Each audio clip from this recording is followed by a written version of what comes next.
Welcome back to An Athlete's Journey. I'm your host, Travis Reed. Today I got a special guest, a person that is like a label mate with me, on the Believe Network, but had a great career.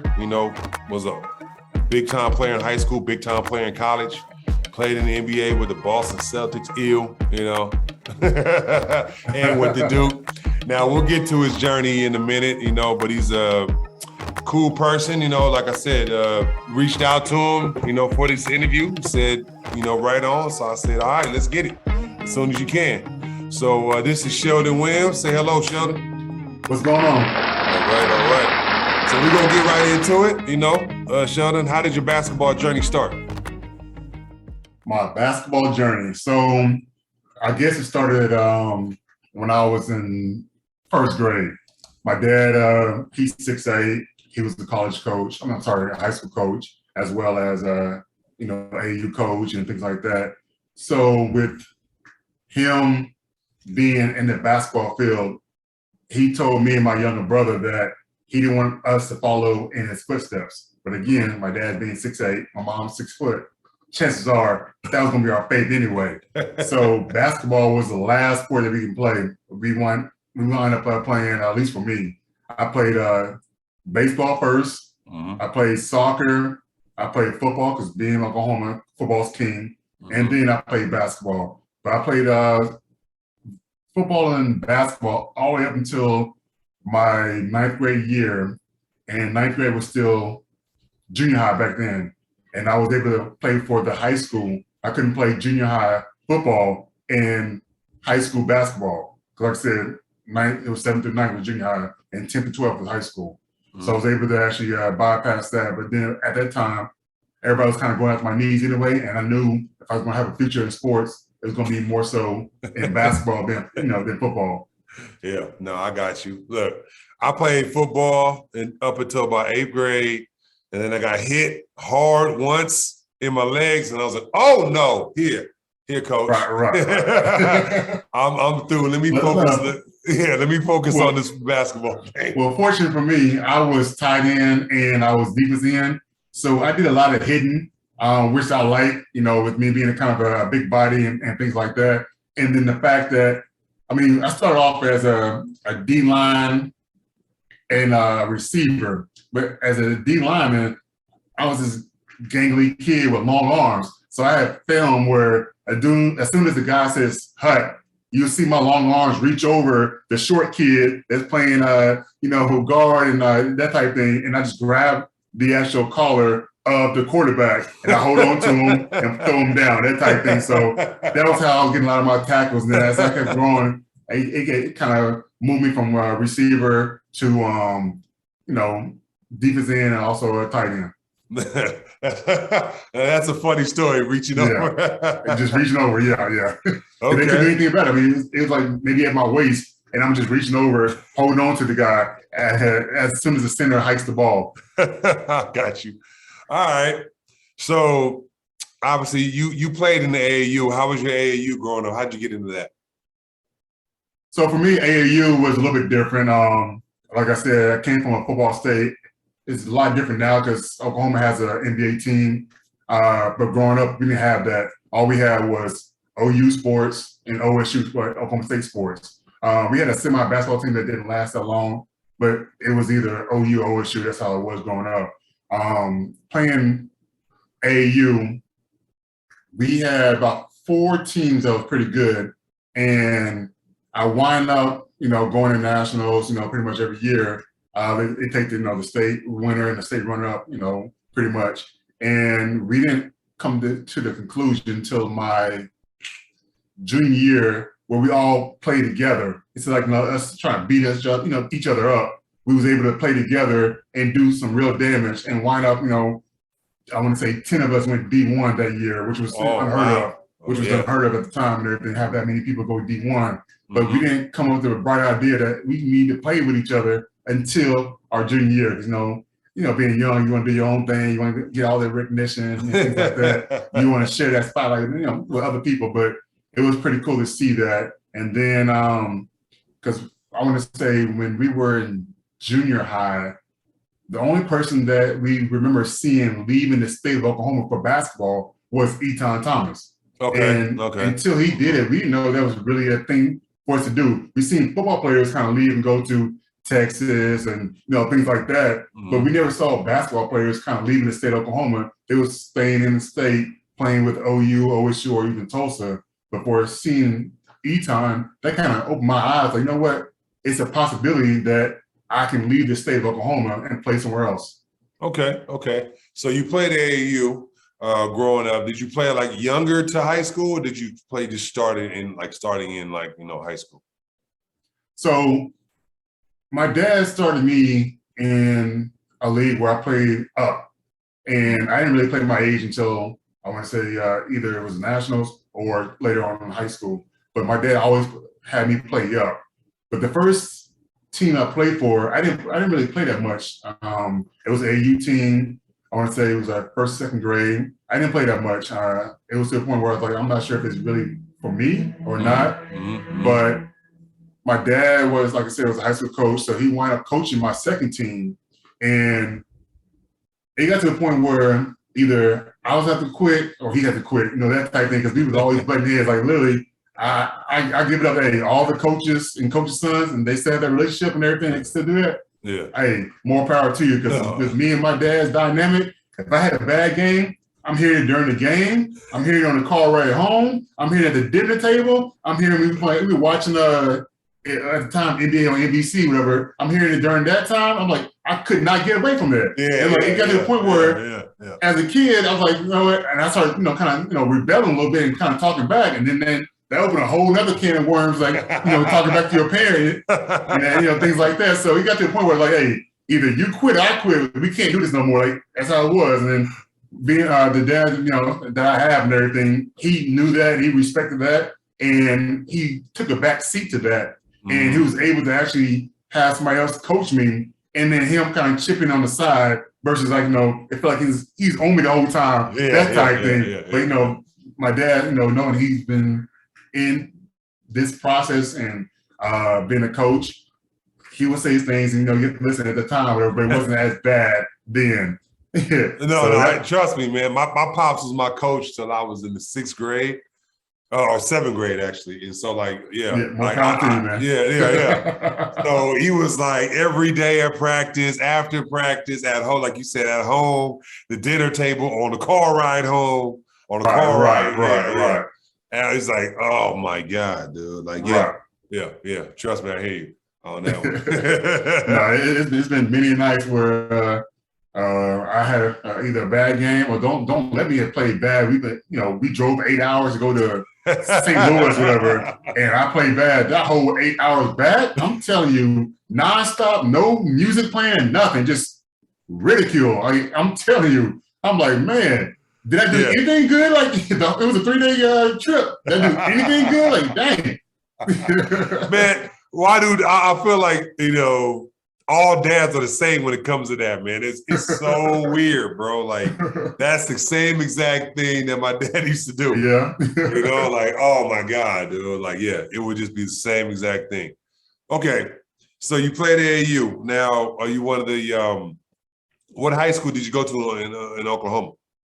So my high school is called Midwest City, Oklahoma. I lived in Midwest City at the time. So that was a city school. At the time, before we got there, it was more so known for football. They had won some state championships in football, and then 2 years before I got there, they had won the state championship for the first time in some decades, whatever. And we had a pretty good crowd coming in, group coming in with my class, and we were able to get to the state championship my freshman year, but we wound up losing. And then we come back, and I unfortunately moved to Texas, and my dad got a better job because he was a teacher and coaching. We moving, and now I'm thinking to myself, like, we have pretty much everybody back. We lost in the state championship. We can run this back. That's what my kid, my mind is thinking. And literally, we go to Texas. I go to a school where it was, basketball-wise, the team was bad. Like, I go from a really good team to a really bad team. And, Texas, they kind of play pretty much all year round. It's a fall league and it's a regular league, it's a spring league, it's a summer league. They play literally all year round. And we were there, and I complained, no joke, every single day, every single day. But again, the dad that my dad is, he made a sacrifice and moved us back to Middle City, to go back to playing for that team. And he was able to actually get his old job back. And my mom was able to get her job back as well. So it worked out well for all of us to kind of go back. And we wind up going back to the school and wound up winning our first state championship my sophomore year, and then my junior year as well. Oh, okay. Like I said, I understand that. I moved around a lot. I went to 3 different high schools growing up, transferring. Oh, yeah? Yeah, because my mom and pops, they divorced, so I moved with my dad. And so, like, I was in the city. I went to a school called Crenshaw, which is like the biggest school in California, whatever, like the most. I mean, we all know what Crenshaw is. Hey, I'm just saying, If you didn't know, you seen the movie Love and Basketball. Yeah. Crenshaw and everything, or what they call it. The Shaw. You know what I'm saying? Yeah. We actually won state my freshman year, but it was like because of the seniors. We had Tremaine Folks, who played the NBA, Chris Johnson played UCLA, played overseas. So we won. Then after that, I transferred, and like I said, I ended up in Fontana, and then from Fontana to UCLA. Okay. So you obviously you won 2 states in back-to-back years. What would you say your most memorable moment in high school was? I would say probably my freshman year. I had a state record. I had 16 blocks in a game. Wow. And I want to say that might be my most memorable game because that's where my nickname originated from. So I'm playing a game as a freshman and trying to, get into my groove and trying to fit in with these high school people because I'm not even going to that school, mind you, because I'm still in junior high, the way it's set up there. So I'm only seeing my teammates for practice after school and for games. I'm not seeing them in class every day, that type of thing. So I'm still kind of an outsider, still trying to figure out my niche. And one game I had 16 blocks, like I said, state record. And one of the announcers was saying, like, he's owning the paint. Everybody's coming in the paint is being his tenants. He's being the landlord out there. And then all of a sudden, that name, I was like, you know what? It's unique. I never heard that name before. I kind of took to that. And then when I got to college, Dickie V kind of made it a household name. And I'm walking around campus and everybody, chanting, pay your rent and, things like that, whatever. So it was pretty cool. That's cool. For everybody out there, his name really is Landlord. You can look it up. You know what I'm saying? Right. I remember I was like, that is a unique name when I used to watch or whatever. All right, You win state back-to-back. Obviously, you're one of the top players in the country. You was a McDonald's All-American, right? No, I wasn't a McDonald's All-American. Unfortunately, I didn't get a chance to play the rest of my senior year, and you had to play a certain amount of games to be that, and I couldn't be a McDonald's All-American because of that. Okay. Yeah. So you have a slew of schools recruiting you. What was your top 5 schools? Coming out of high school? Well, I was fortunate enough to get recruited by pretty much everybody, D1. So I was fortunate enough with that.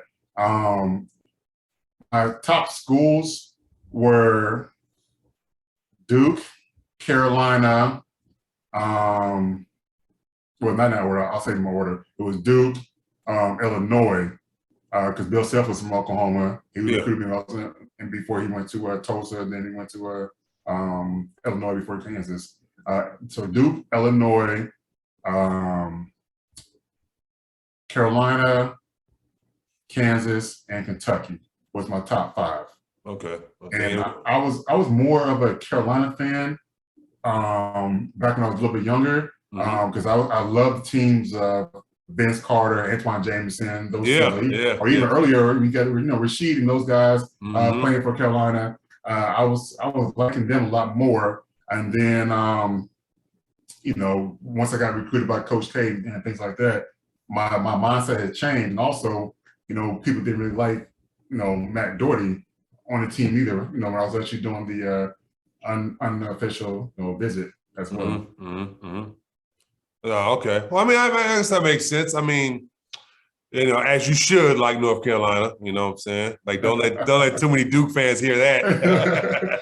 Yeah, I mean, like I said, I mean, just the way as I got older, I like certain players. I didn't like schools, per se, but I like certain players. And then when I got older, I started watching people play my position, as I mentioned, like with the Rashid and those type guys, and even with the Duke guys, like Elton Brand. I watched dominant guys that are gonna play my position, and Carlos Boozer and those guys too. So no, I got you. Well, what do you remember about your first year in college when you got to Duke? So my first year in college, it was a little bit of a roller coaster. I wound up starting as a freshman, me and another freshman, Sheldon Randolph, and we go to Indianapolis and we play against UCLA. Okay. We wind up having wonderful school. But go ahead. We wind up having, both of us had a bad game, and coaches yelling at us, and and that type, and he pulls both of us from the starting lineup. And for me, as I said a little bit about my dad earlier, that didn't really bother me because I've been ridiculed and yelled at and whatever, growing up. So that didn't mind me. The fact that he brought Shav back before he brought me back, that kind of bothered me a little bit. And at the time, Shav, he was playing well when he was not injured. It's such that people didn't really see the full talented Sheldon Randolph, because the guy was a 6'11" guy that with handles back then, which was unheard of. And now you see it, everywhere. But he was very talented. But he brought Shav back, but didn't bring me back. And I was playing bits and pieces here and there my first semester. So come Christmas break, I got tired of it, and me and Coach had a meeting, and I told him pretty much like, hey, I didn't drive 18 hours with my family to be a cheerleader. Like, that's not who I am. And that makes sense. He comes back to me like, you're ungrateful and things like that. We just had a big moment. And it came to the point where I'm thinking about even transferring because of this. And the thing is, like, my dad told me, you gave your word, all right? You gave your word, that's what you're going to do. You stick it out. So after the first year, you can make a decision after that first year. But you're not putting anything during the year. That's not what we do. So me taking heed of that and everything, I'm like, all right, I understand that, but I'm pissed. I am pissed. I'm not talking to nobody. I'm over here coming in and doing school and basketball. That's it. Like, you can ask my teammates, like, yo, what's wrong with him? Like, I'm pissed. I got you. It came back around where Shabbat got sick or hurt or whatever against UVA, which is also the same game as the Dante's push-up after he dunked it. That same game. That I wasn't supposed to be starting or barely playing, but I was put back into the starting lineup, had a really good game, and I never looked back after that. Okay. I mean, that's a great story, man. A great story of triumph and, like, believing in yourself and not quitting. Because I'm pretty sure a lot of kids would be like, F it, I'm out. I mean, especially nowadays when you don't need to sit out no more. Like, you can transfer and play right away. You know what I mean? Dude, where was that when we was in college? Right? Yeah. I'm saying if it was like that now, back then, I might not been in the Raptors. You know what I'm saying? No, I got you, man. I got you. So, what was the hardest thing from college, from high school? Just dealing with stuff like that, dealing with the fact that you had to compete and all that with the time and all that, or? Yeah, I mean, like I said, the competing didn't bother me. Coach K was the only one that came to my house and told me that I have a chance to compete for an opportunity to start.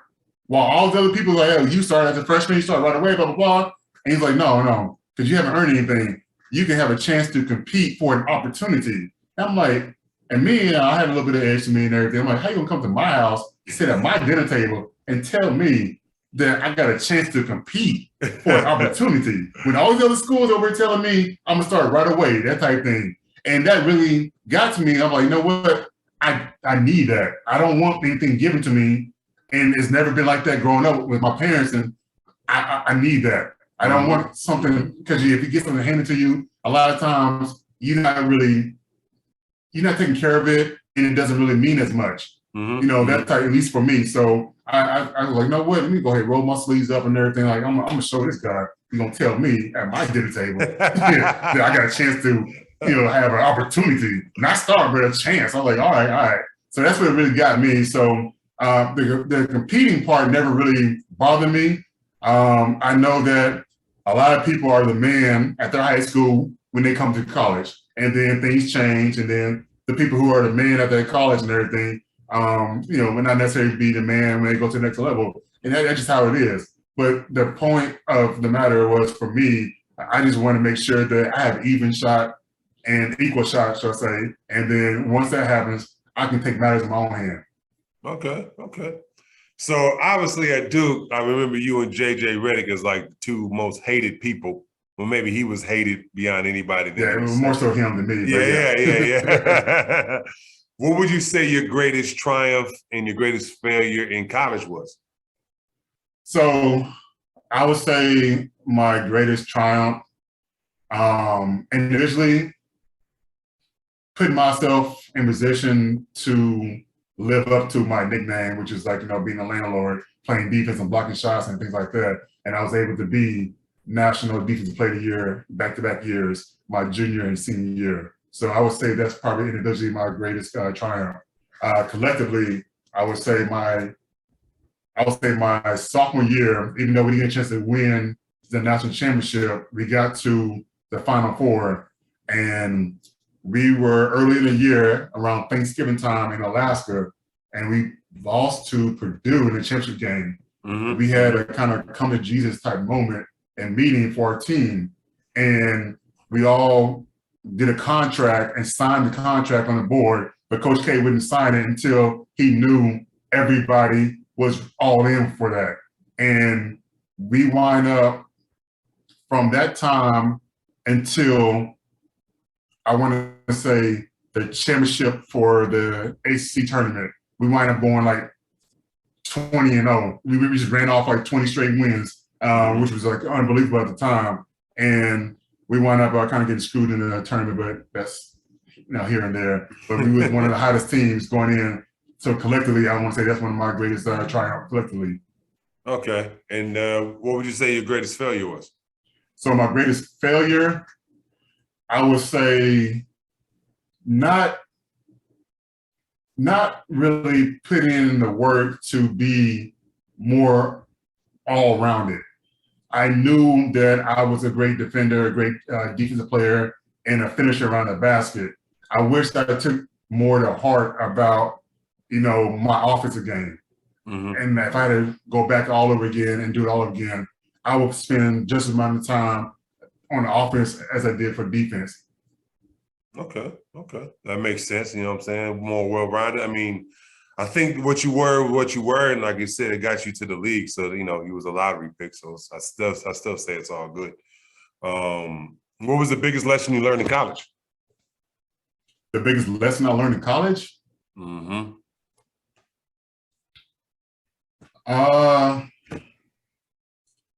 That I'm not quite sure. I knew once I got to college, it's going to be different, because in high school, I knew what I can get away with, with me being more talented than a lot of other players on the team. So I knew what I can get away with, and I knew how much I needed to work. And as everybody knows who goes from high school to college and play, what you did, what you thought was work in high school is not work.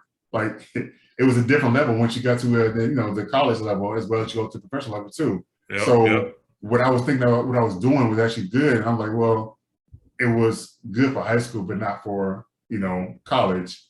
So that, I'm not sure if I can answer that fully. I have to come back and think about really and pinpoint it. No problem. We'll come back to it later. So did you leave college after your junior year, or you stayed all 4 years? No, I stayed all 4 years. I had a chance to leave after my sophomore year, Mm-hmm. as well as my junior year. But I promised my mom before I left that I was going to graduate. And a lot of times people say that they're going to graduate. When you leave, and you get that first taste of like, money in your pocket and more freedom, you have to do classes and things like that. Mm-hmm. You're not thinking about going back to that.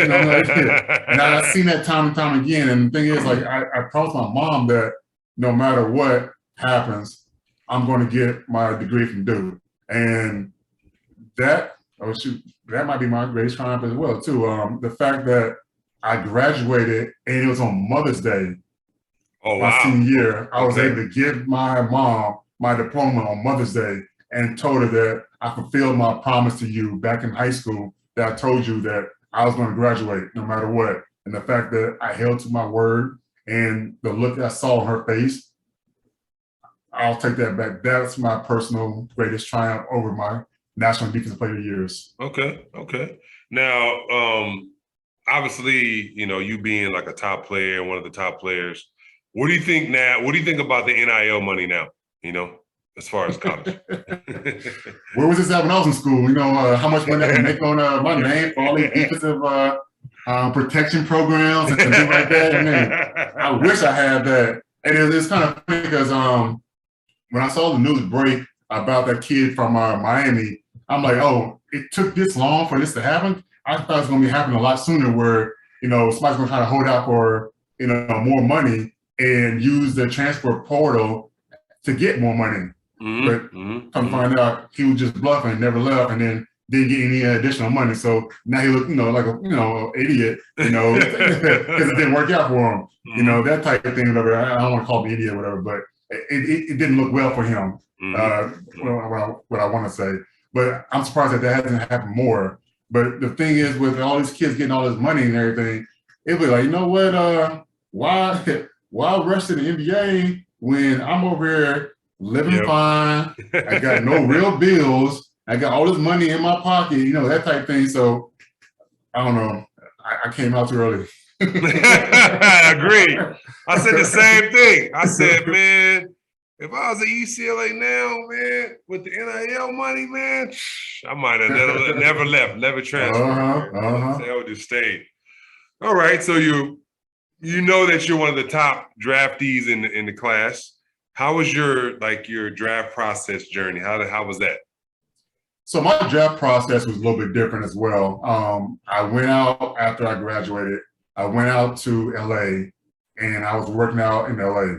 One of my workouts, I had, I want to say the top 10 teams in the lottery were there watching our workouts. Because at the time, I want to say it was in our agency, it was me, LaMarcus Aldridge, who went, I think, number 2 or 3 that year. Brandon Roy, who went I want to say either 4 or 6, I can't remember. JJ,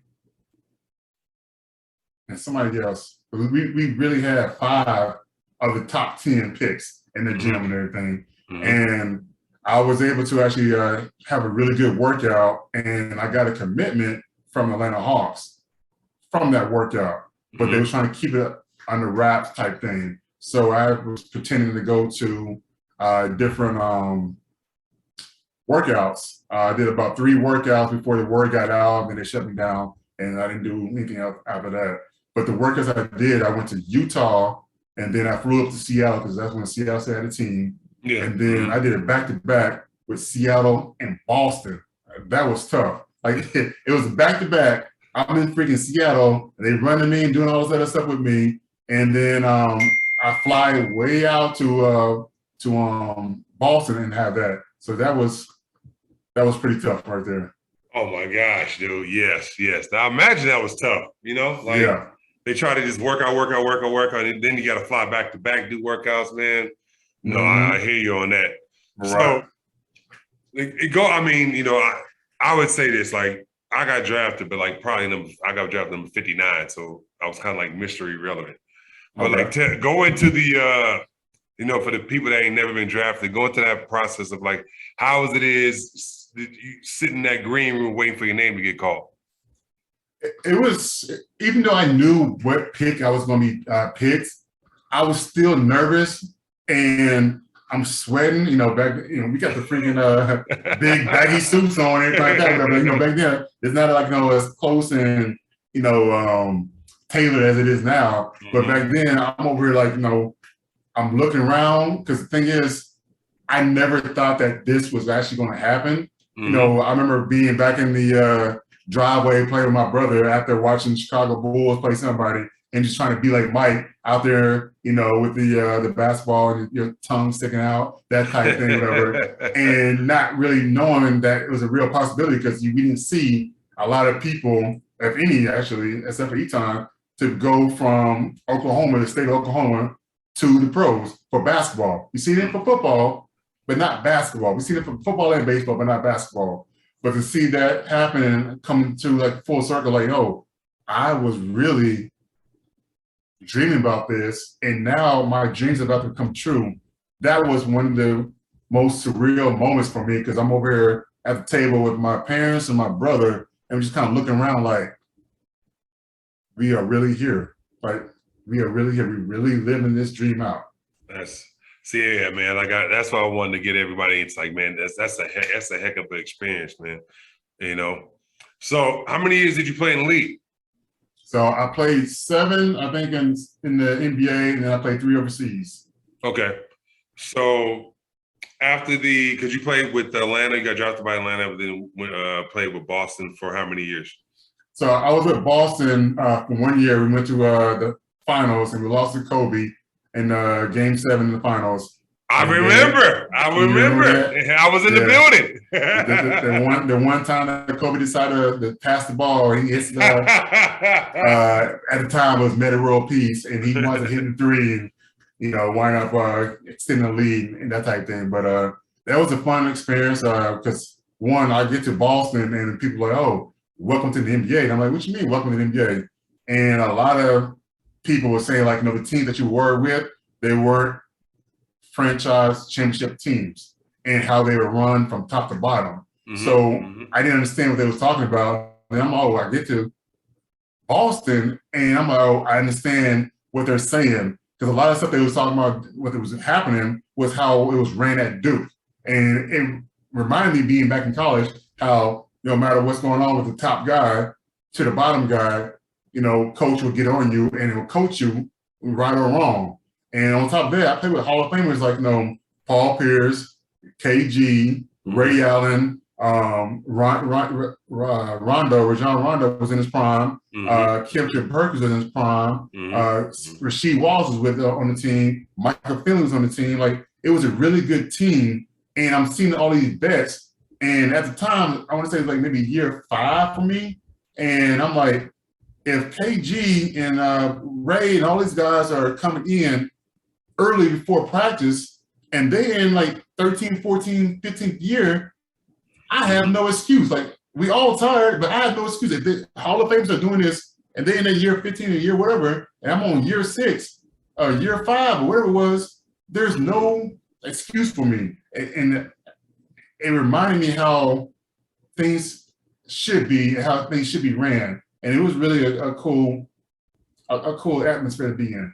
Okay. So Atlanta was kind of like rickety. When I got to Atlanta, I was like 3rd or 4th oldest guy on the team. Like, we were really young. Like it was Joe Johnson, T. Lou, R.I.P. Lorenzen Wright, and then Speedy Claxton. Then it was me. So I was the 5th oldest guy. Oh, so and you was a rookie. And I was a rookie, yeah. Everybody else was like, like Marvin Williams when I left out of his first year. Josh Childress came out of the 2nd year. Josh Smith came out of high school. I mean, like, I can keep going, but it was all young guys. Yeah. I only can imagine how the team was like, dudes be out kicking it or whatever, That'd be on the the adult one. The adult one. Yeah. We can't put that business out. We can't put all that stuff right there. Yeah. No, I got you. All right. Well, based on your experience of playing in the league, what made you decide you just wanted to keep playing when you went to China and play? So at the time, I always wanted to kind of experience EuroLeague. I never knew when I wanted to experience it. But at the time, I was either being offered a vet minimum to be somewhere or make more money in EuroLeague. And the deciding factor was they was like, you know what? They're going to pay for the taxes. So I'm netting what I'm getting over there. That's but people don't realize, but that's right. So versus me doing the vet minimum and paying the taxes over here, I'm like, well, that's double over there if they're doing all that stuff. So I'm like, you know what? It makes more sense. What I didn't realize is if I took that at the time, it's different now. If I took that route, it was harder to come back to the NBA. I didn't realize that part until later on. But literally, I went for a financial reason because, I mean, if they're going to pay me and pay my taxes, I was like, that's just a no-brainer for me. Granted, it was fun while we were in EuroLeague, but once we lost out of EuroLeague, man, it was 6 months of one game a week. I'm talking about we doing, no joke, we doing two-a-days and running practices and things like that, whatever, just to play one game. And don't let us lose. We lose that week, nobody's talking to nobody. Like the coaching staff is not talking to nobody. People around the team in the city, they're not talking. Like at least in the NBA, whatever, you playing another game relatively soon, if not the next day, or if it was in EuroLeague, we're at least playing another game, whether it be like, say we have like a Tuesday, Friday game. We're playing another game soon. But we had to wait a whole another week, whatever, all the 2-day practice and things like that. It was tough. It was tough. Man. What team was you on in the EuroLeague? So I was in France. I was in Chalon-sur-Saône. Oh, okay. So when you actually in EuroLeague, whoever wins that country's league, they automatically in EuroLeague.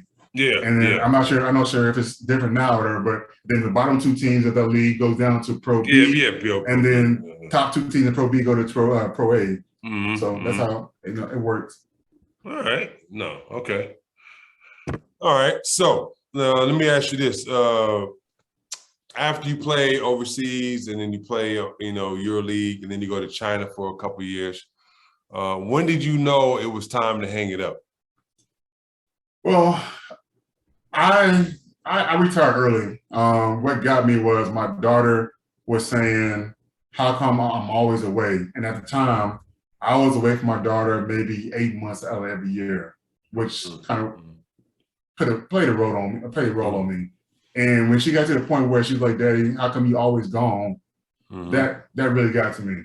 And for her to say that at a young age, I want to say she was like maybe 4, and for her to say that, I'm like, you know what? I can sacrifice and be a dad, and that's something else I did. And I left. I left early. I could have still been playing. Even now, I'm seeing guys that I played with. They still out there playing. And I mean, not saying that I'll still be playing like that because everybody knows their body's different and whatever. No, of course. But the fact that I chose that to be with her, and I'm not gonna lie to you, that first year I'm over here, giving. I was like, everybody's like, oh yeah, Layla's dad's here, so I'm over here like giving the class Chick-fil-A for lunch. She wants me to be with her friends for lunch, but hey, Dad, come to lunch, whatever, that type thing. And I'm doing like all the room parent things, whatever. I'm doing she was in the ballet at the time, so she was like, I'm taking her to ballet recitals and practices and things like that. So I enjoy being there on a daily basis versus just having her for those 4 months during the summer. And it was a breath of fresh air because I was able to see her instead of watching her grow up through FaceTime, and at the time it was FaceTime, it was Skype back then. I remember. Yeah. No, I got you. Wow. Yeah, I remember that. My son was like 3 or 2 when he was crying, like, "Dad, I don't want you to go." I was leaving the airplane to go to Australia, and I was like, "Yeah, this is probably my last year. I'm gonna do it." and kind of just retire and be around him now, you know. And now Right, he's, you right. know, he's 12, you know, 13, about to be a knucklehead, you know. So now, you know, just want to punch him in the neck. Right. I mean, You know? that's how my daughter is right now. I mean, I leave in a couple of days to go see her because her birthday's next week. So I'm gonna be out there for her birthday week, and the fact that now when I have her, it's a totally different person.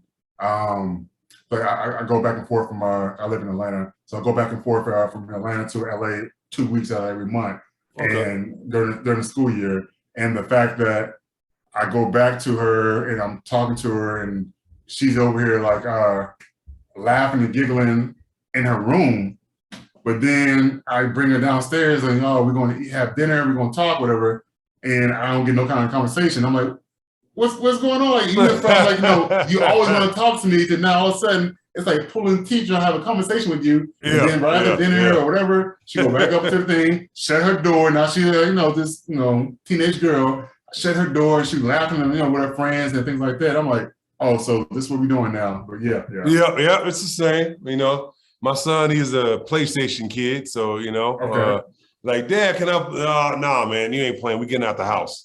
Oh, Dad, he's like, Dad, I'm just exhausted. I'm like, exhausted? You just go to school. You know what I'm saying? Right. What are you exhausted for? You know? Right. So, all right. Well, so what was the best thing about being overseas compared to being in the NBA and then vice versa? So, I mean, well, I already said about the yearly paying my tax and everything. Yeah. that was really good. Mm-hmm. I mean, like when I was in France, it was because the teammates of mine were cool that made my experience better. And majority of the team spoke English. Like that made it easier. Like the coach spoke, kind of broken English, that type thing. But he had a heavy accent, so I had to really listen to what he was saying or read his lips because, like, that French, accent was really heavy, so I couldn't understand a lot of times what he was saying. But the fact that my teammates, we about 3 hour drive from Paris or a 1 hour speed bullet train from Paris type thing, whatever. So my teammates would take me down there. We're gonna sightsee and things like that. But we had a good time together because obviously we're doing 2 days. We see each other all the time, and we had a little small casino right outside the city, so we did that as well. Now in China was different because you can only have 2 Americans per team. So it'd be like and literally like we'd be over here like 2 guys that can actually talk with a translator. And then the rest of the team we playing charades with, like, we out there on the court because we only can play together 1 quarter as the rules. Like the guard plays the first quarter, the big plays the second quarter. We play together the third quarter. And you got to pick and choose who plays in the fourth quarter. Wow. So It was a lot different. It was half the games because you only playing maybe from November to February. So it was half the season. It was more games. They play 3 times a week. But it was half the season because you're only playing 4 months versus, you out in your league, you go all the way, it's 10 months. Okay. So what would you give, on your experience, what was the best advice you would give to like the next Sheldon Williams, As far as like overseas or coming out or? Just something like if say you had a son and he was coming out of college and going to the next level. What would be the best advice you would give to him? Well, I think the best advice I would give him is, one, before he makes that point, I would make sure that he's prepared with all the tools he needs in case he does decide to go to that next level. Like I said, for me, if I had to go back, I would have made sure that I was more well-rounded on the court versus like, all right, this is where I do well. And I mean, at the time, like you had your scorers and you had your shooters, you had your rebounders, that's how it was. What you did, that's what you do. But now there's no more positions. So you have to be a positionless person where you can do everything. Kind of like, a Swiss Army knife, just have a whole bunch of different things that you can do. I would make sure that he's prepared on the court with that. Then off the court, the things that he needs to be prepared with, whether it be financial wise, whether it be learning how to deal with things that are thrown at you, whether it be tag-alongs, girls, or whatever that comes with that territory. I would just make sure that he has all the information that he needs to have without actually trying to give him a blueprint of how to navigate around, that type of thing. So, how it is when you're young, you think you know it all, and you want to actually, do other things. But yeah, I would make sure that at least I give him that. No problem. That's actually a good answer. You know what I'm saying? It makes a lot of sense. Give him all the knowledge that you learned, and now that, like you accumulated, you can give it to him. So it'd be easier for him. It makes sense. Now, obviously you've made the transition to from NBA player to super dad, but as far as like everything else of the transition of from professional athlete to what you do now, how has that transition been for you? Yeah, so when I went from being an athlete to super dad, I wound up doing that for a year, and then I got into scouting. So I was a West Coast scout for Brooklyn Nets for 3 years. And I was doing that. I had 7 teams on the West Coast, but I was able to actually do that and still be with my daughters, my daughter as well too. So like if my daughter had like a basketball game or a play or something like that, I can make sure that I can do both at the same time. Just look at the schedule. So that wound up being pretty good. And then I wound up getting a coaching job for Atlanta Hawks G League team. And I did that in the first year we were in Erie, Pennsylvania, while the gym's being built.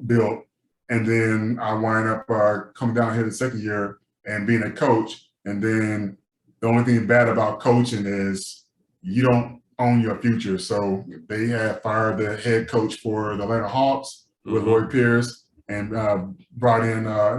just moved Nate McMillan up, and he wind up just kind of clearing staff and bring his own people in. Like I said, you don't own your own future with that. That's the only thing that sucks about coaching. It's very rare that you actually get on and you're with like a legendary coach. Well, you ain't gonna be there for a while. All you gotta do is not mess up. You know what I'm saying? Just that's the only thing you gotta do is not mess up, whatever.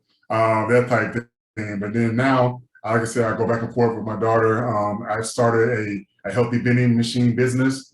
So I got about 6 locations here in the Atlanta area. Also do some real estate now as well. And then I have my foundation that kind of gives back to help with kids that, one, may not have the same resources. So I try to bring that and use basketball too to kind of bring that to them, like, coding, STEM, robotics, things like that, where it may not have it at their school, but at least they're, I guess, introduced to it. So later on down the line, it's not like, somebody kind of, throwing foreign things to them. And then last year back home, I started a youth league, a free youth league for my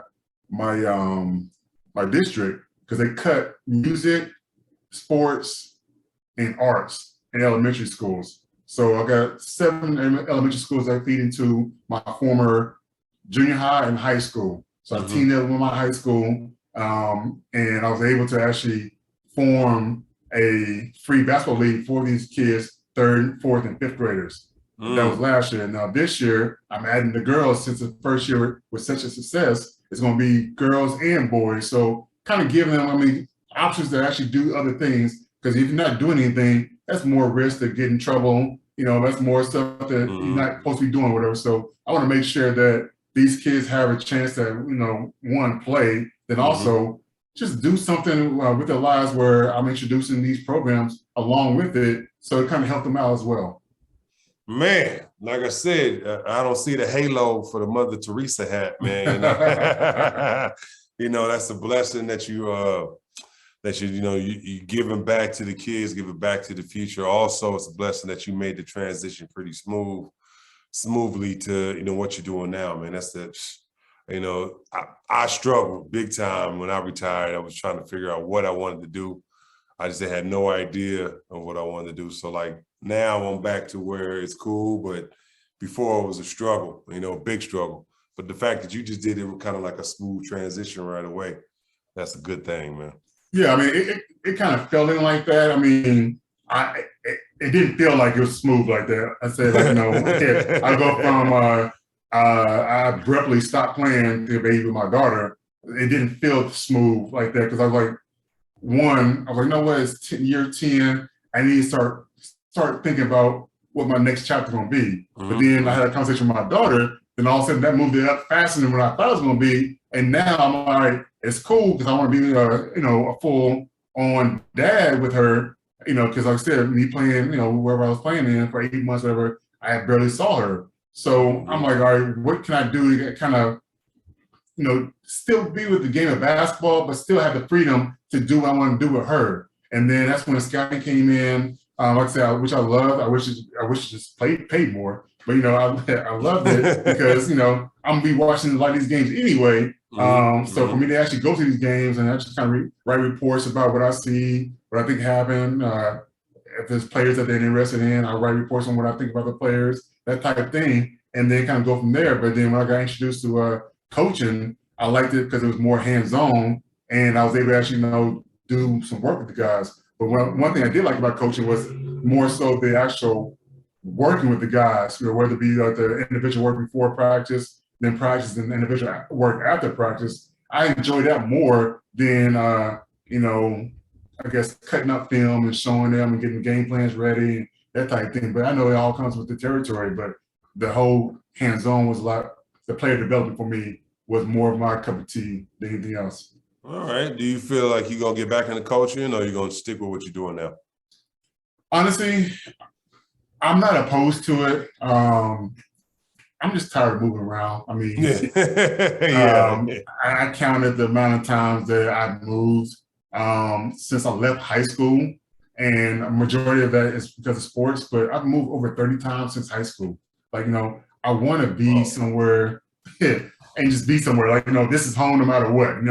That type of thing. So it's something fell in my lap in Atlanta area, that'll be more enticing, I guess. But right now, with me having the freedom to go back and forth and see my daughter through the school year and being able to watch her play basketball, and now she's in track, so I'll see her play, run track next week. It's still enjoyable for me because I know I only have about another 5 more years to do this before she graduates high school and figure out what she wants to do as well.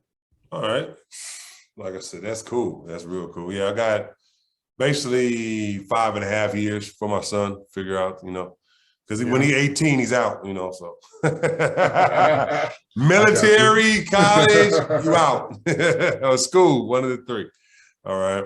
Well, we're at the end of the, show, Sheldon, man. Pretty much we always ask our guests is one last question.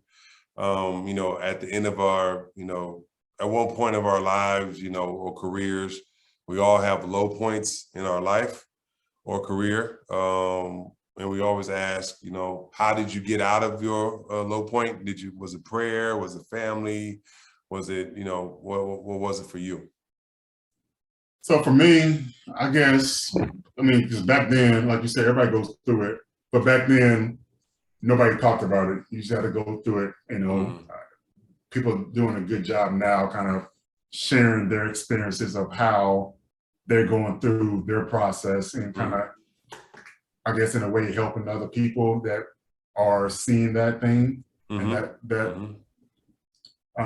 way to handle things. But for me, I want to say being able to, like my parents, talk to them about whatever it is that I was going through, because they've been the people that I bounce things off of when life gets hard anyway. If it's something personal that I didn't want to go to my parents about, I have a couple close friends that I'm able to actually kind of vent to and kind of bounce things off of. So I feel like everybody should have at least one really good friend that is truly there for you. I know sometimes it's hard to have because a lot of people have agendas, especially with athletes. It's very hard to find genuine people that don't want anything from you.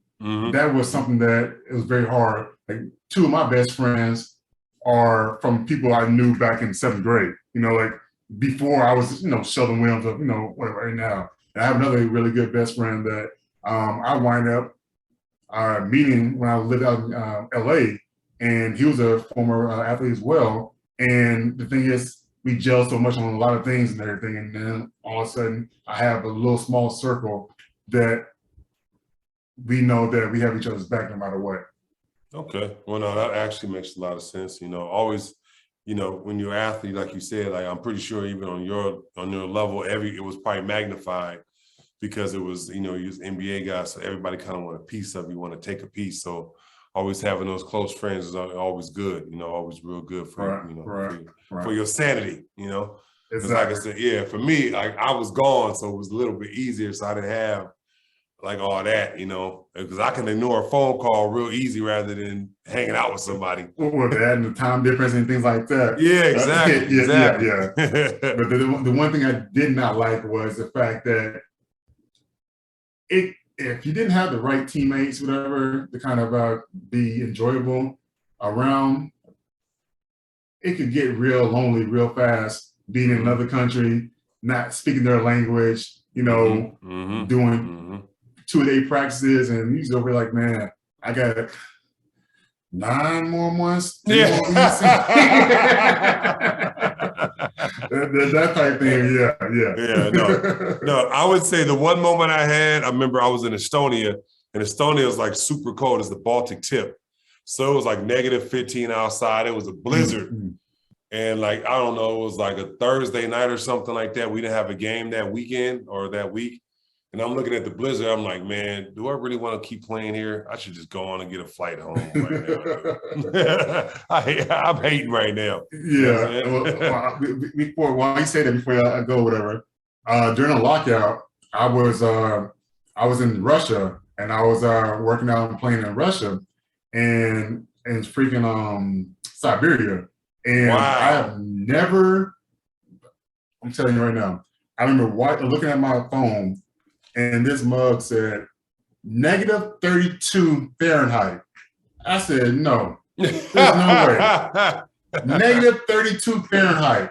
I was like, this can't be right. This can't be right. I have never seen -32 on my phone or anything else, whatever. I mean, I've seen -1, -2, that type of thing. It's very rare though. To see -32 and windy, I said, this is not life. And I'm like, I see why a lot of Russians look kind of angry sometimes. I'll be angry too if I'm over here walking around in -32-degree weather. I had thermals, I had sweatpants and another pair of sweatpants on, and a full length coat, and I walked outside. And it felt like I was butt naked. That wind hit me, I felt like I was butt naked. I said, this right here, I don't know how people live here. I mean, I'm walking around mad because I opened the door. Like, that's how it just changed my whole mood. Like, yeah. I got you, man. I respect that. Much respect. My thing isn't as bad as that.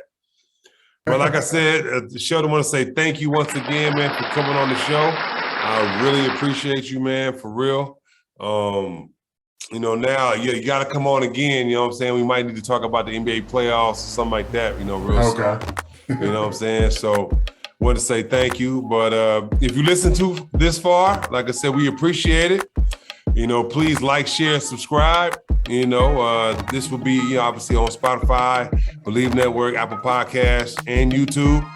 So, like I said, check it out. We said Athlete's Journey, coming with that heat with great guests such as Sheldon, Landlord Williams, you know what I'm saying? We appreciate you. And like I said, see you soon. I appreciate it. Thanks for having me.